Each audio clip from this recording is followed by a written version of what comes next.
What the heck is going on friends? আমি IndiCoder প্রযুক্তি চ্যানেলের পক্ষ থেকে আপনাদের সবাইকে আছি স্বাগত এবং কেমন আছেন আপনারা।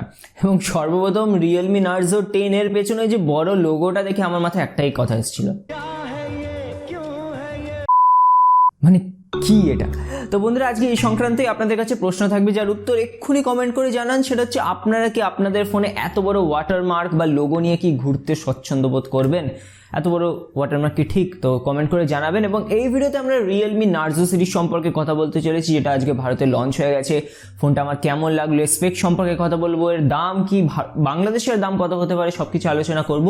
কিন্তু তার আগে ছোট্ট অনুরোধ, যদি চ্যানেলে নতুন এসে থাকেন তাহলে অবশ্যই চ্যানেলটিকে সাবস্ক্রাইব করার সাথে সাথে বেল আইকনটিকে প্রেস করবেন, যাতে আমাদের আপলোড করা কোয়ালিটি ভাষায় বাংলা টেক ভিডিওস আপনারা কেউ মিস না করেন।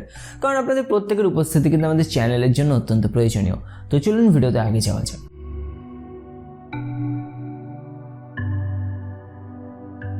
তো বন্ধুরা, আগে কথা বলি Narzo 10 এর সম্পর্কে, যেটা আসলে Realme C3 rebranded ভার্সন।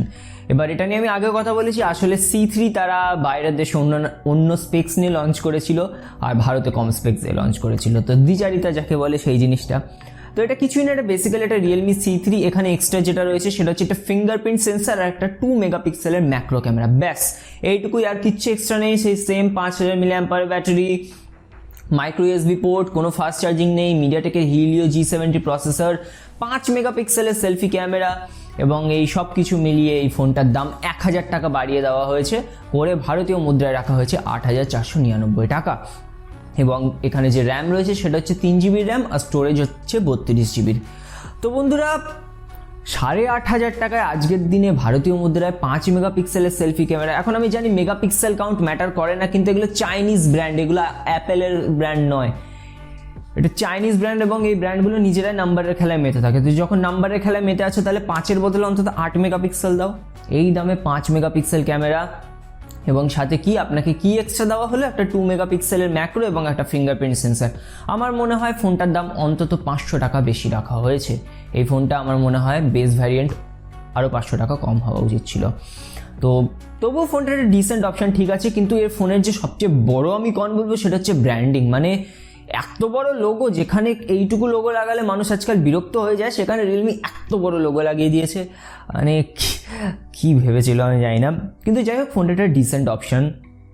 500 টাকা কম হলে আরও ভালো হতো, এইটুকুই আমার যেমন হয়। এবার যদি Realme Narzo 10 এর বাংলাদেশ প্রাইস সম্পর্কে কথা বলি, তাহলে আমার মনে হয় এটা ম্যাক্সিমাম 10,500 টাকা অব্দি দাম হবে Narzo 10 এর বাংলাদেশে, এইটুকুই দাম হবে। তো এবার আমরা কথা বলি আজকের বিশেষ আকর্ষণ Narzo 10 সম্পর্কে। এবং এই ফোনটা দেখে আমার মনে হচ্ছিল, মানে কি করছে Realme, নিজের জায়গা হারাচ্ছে। সর্বপ্রথম দাম নিয়ে কথা বলি। তো এই ফোনটা ভারতীয় মুদ্রায় রাখা হয়েছে 11,999 টাকা, মানে 12,000 টাকা ধরে নিন। এবং বাংলাদেশে গেলে অফিসিয়ালি যাবে, কারণ Realme এখন বাংলাদেশে অফিসিয়ালি রয়েছে, 15,000 টাকা ধরে নিন, বাংলাদেশে 15,000 টাকা মতো দাম হবে। এবং এই দামে এখানে আপনাকে দেওয়া হচ্ছে HD+ রেজলিউশনের ডিসপ্লে। HD+, আমি কোনো আপনার ওয়াটার ড্রপ নচ নিয়ে কথা বলছি না, ঠিক আছে, নচ ঠিক আছে, but HD+ display, full HD+ নয়, প্লাস্টিক ব্যাক, গ্লাস ব্যাক নয়। এই দামে এগুলো কিন্তু কখনোই কম্প্রোমাইজ করা যায় না।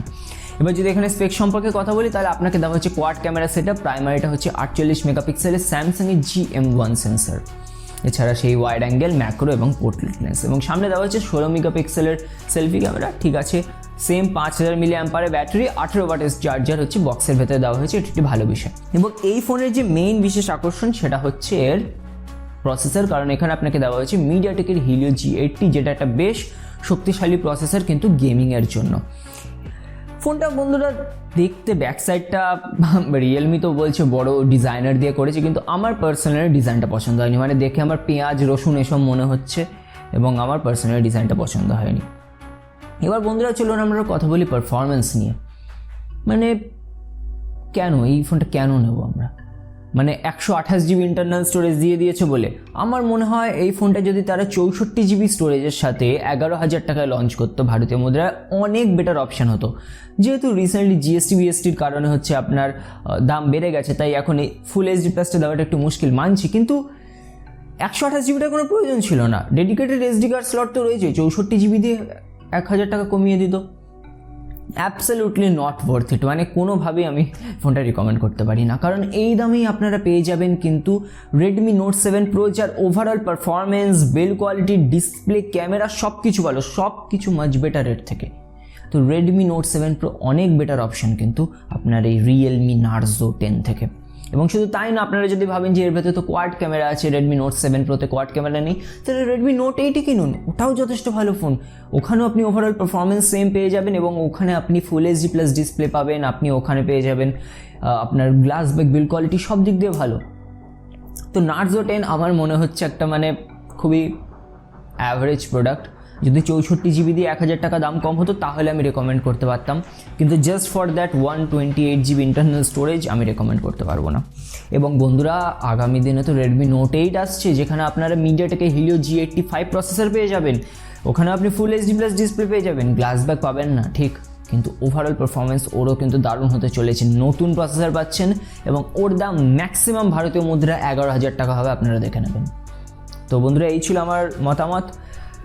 10-এ ঠিক আছে, 10 নয়। তো আপনাদের কি মনে হয় কমেন্ট করে জানাতে ভুলবেন না। ভিডিওটি ভালো লাগলে অবশ্যই লাইক করুন। তো আপনার দিন ভালো কাটুক এই আশা নিয়ে আজকের মতো বিদায় জানাচ্ছি। সবাই ভালো থাকবেন।